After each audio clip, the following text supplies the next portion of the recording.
Diskriminasi terhadap celana pendek. Selama bertahun-tahun, Indonesia telah menjadi negara yang selalu menjunjung tinggi norma kesopanan. Misalnya nih, kalau kita ke sekolah, pasti kita harus selalu pakai celana panjang.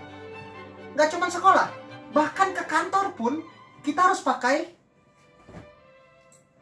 celana panjang, harus pakai jeans. Mungkin kalian semua berpikir, celana panjang itu tentu saja normal untuk orang memakai ini, dan normal saja banyak perusahaan dan banyak sekolah pasti memerintahkan kita untuk celana panjang karena terlihat katanya lebih sopan dan lain-lain.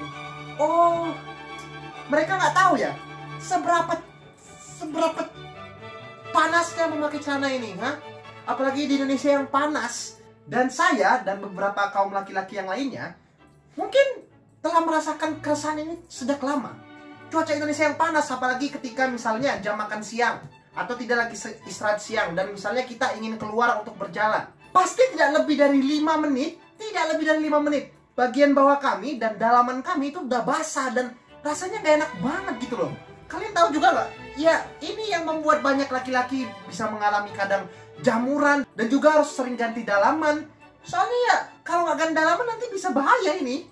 Kawan kami ini bisa jamuran dan juga banyak penyakit lainnya. Jadi mengapa kita sebagai rakyat Indonesia harus mendiskriminasi celana pendek? Kemana-mana kita harus pakai ini benda. Ke perpustakaan harus pakai ini. Ke kantor harus pakai ini. Ke kampus harus pakai ini. Layatan harus pakai ini. Layatan iya sih, agak kurang sopan kayaknya kalau celana pendek. Tapi yang lainnya, apa-apa harus pakai celana panjang. Oke, saya tidak menyangkal kalau untuk malam tentu saja celana ini yang harus diperlukan. Namun untuk pagi sampai siang, mengapa kebanyakan perusahaan ataupun sekolah ataupun kampus menyuruh kita pakai ini nih? Kenapa nggak pakai ini? Oke, saya akan menjelaskan kelebihan ini ya. Pertama, sebelumnya saya sebutkan kan kalau pakai celana panjang, itu kalau kita jalan di luar, apalagi jam 11 siang sampai jam 12 siang, itu saking panasnya, ini semua bagian bawah kita keringatan semua, dan apalagi celana dalam kita. Kalau kita pakai celana pendek nih ya, kalau kita jalan, misalnya saya jalan, itu anginnya itu lebih gampang, maksudnya lebih gampang. Jadi ventilasi antara bagian atas dan bagian bawah itu lebih sejuk dia, dan dengan begitu tidak menyebabkan keringat di bagian bawah kita dan bagian celana dalam kita, yang menyebabkan teman kita di bawah ini bisa sehat dan tidak mengalami penjamuran. Dengan itu kita tidak perlu lagi ganti-ganti celana dalam yang banyak, nyuci mahal dan semuanya. Kedua, celana pendek itu lebih simple, lebih stylish, kemana-mana enak, celup. Orang lihat aja kalau lihat celana pendek, oh, kamu ini orangnya santai dan slow dan simple orangnya. Orang pakai celana panjang, piu, bau, belum dicuci. Pasti celana panjang itu ya, pasti nggak pernah dicuci selama sebulan. Tidak dengan kawan kita celana pendek ini. Selalu kita jalan dengan santai dengan celana pendek ini, gampang dicuci dan lain-lain. Jadi sebenarnya untuk apa saya buat video ini? Tentu saja saya tidak ingin diskriminasi terhadap celana pendek. Kenapa mayoritas selalu menang? Saya sebagai pengguna celana pendek, sebagai minoritas, kenapa jarang dengarkan suaranya?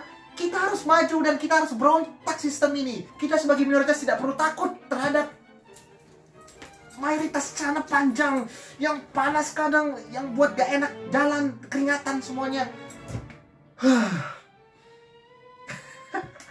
Jadi intinya celana pendek lebih superior, dan seharusnya kita sebagai umat Indonesia kita harus menormalisasi penggunaan celana pendek, apalagi di dunia kerja dan dunia kampus. Seperti kata Pak Soekarno, jas merah, jangan sekali-kali memakai celana panjang.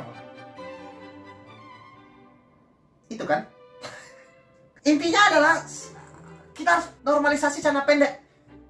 Itu aja dari saya sih, dan ya mudah-mudahan kalian pakai celana pendek ya. Bye. Terima kasih telah menonton video ini.